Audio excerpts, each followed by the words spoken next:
welcome to Ravencon 13.5. I'm Samantha Bryant, and I'm giving a reading today from one of my short stories. It's called Flygirl's Second Chance, and it was in a collection called Love Unlimited. So here we go. Flygirl's Second Chance. Jessica lay in her bed, watching the ceiling fan spin. The blurred white circle made by the blades seemed to match her brain, spinning endlessly on all the details of her upcoming wedding. She'd sworn to herself she wouldn't become one of those brides, obsessing over flowers and cakes and table decorations, unable to talk of anything else and driving her friends and family crazy. But that didn't mean she didn't want it all to go perfectly. With only 2 more days to go, she couldn't fight the feeling she had forgotten something. She reached for her phone on the pillow next to her and discovered she was floating 6 inches above the bed again. Her nerves must really be getting to her. She hadn't had this much trouble staying on the ground since the change first came up on her. She burped unceremoniously and plopped back down on the bed, using the spring to vault back onto her feet. There was no point in lying there. The sleep train had left the station, leaving her on the platform. She might as well go for a flight. Crossing to her closet, she shoved aside the ordinary clothes and pulled out one of the garment bags in the far left. She paused to look at the larger garment bag on the far right, but resisted the urge to get out her wedding gown and check it out again. Examining her dress would not calm her nerves like kicking some bad guy butt would. When she tossed her uniform on the bed, the body armor inserts jangled against each other with a metallic clunk.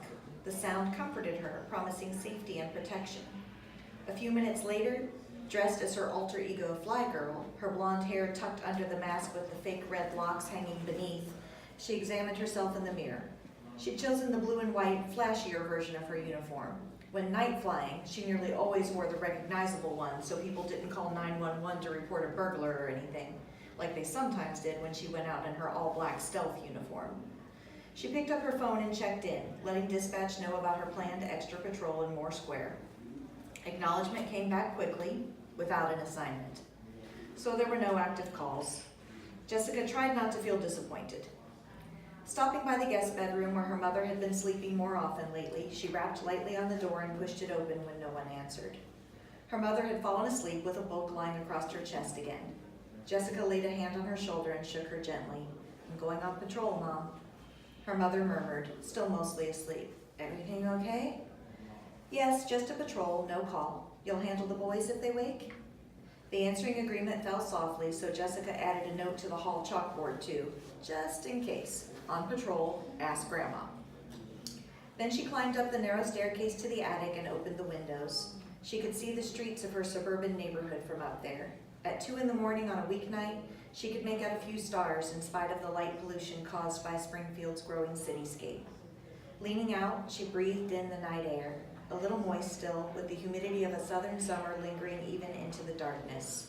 It would feel great to go flying. With one last check to make sure no one was watching, Jessica crouched against the window frame and threw herself into the sky. The night air folded around her like an embrace, and when she got up to speed, the wind whipped around her head and shoulders. Glorious. She stretched out her body and reveled in the feeling. A few years earlier, struggling to control her flight and worried she would drift endlessly away until she cartwheeled into the upper atmosphere, she would never have predicted that one day flying would bring her joy. Now she bolted across the night sky, tucking her body to increase her speed, and fought down the urge to laugh out loud from sheer exuberance. She didn't stop until she arrived in the main square of the downtown city park, alighting in the top of an ancient tree to survey the area. The branches shook only a little when she landed, and the homeless man sleeping on the bench near the tree pulled his silver survival blanket over his head to block out the wrestling sound.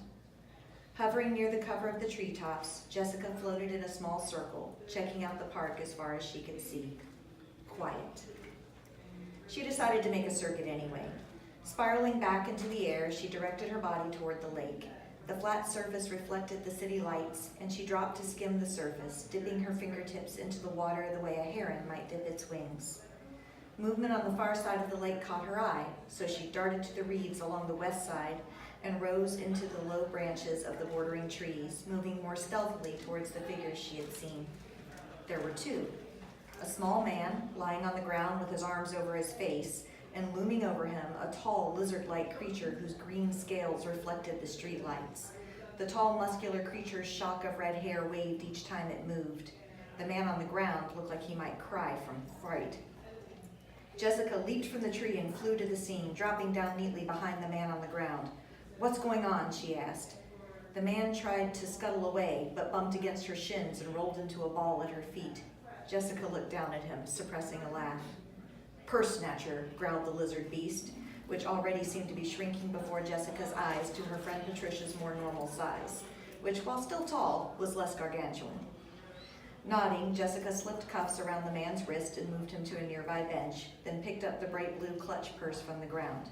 "Did you call it in yet?" The creature nodded. Jessica peeked inside the purse and saw a wallet and some car keys as well as a phone. It looks like the thief hadn't even had time to rummage the contents yet. "Where's the victim?" "Other side of the bridge." Jessica nodded. "If you've got this, I'll go let her know where we are." "Sure thing, Flygirl. She's a tall African-American woman in a dress that matches the purse. I told her to wait there."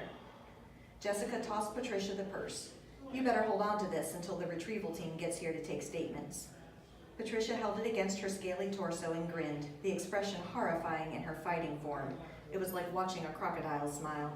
She struck an exaggerated girly pose. "I don't think it goes with my outfit." Flipping a hand through her hair, she trudged over to the bench, and Jessica saw her friend and bridesmaid sink down beside the would-be thief, who scooted as far away from her as he dared. So to see the rest of the story, you'll have to check out the book, or some of my other novels. All of them are available on Amazon. Thank you.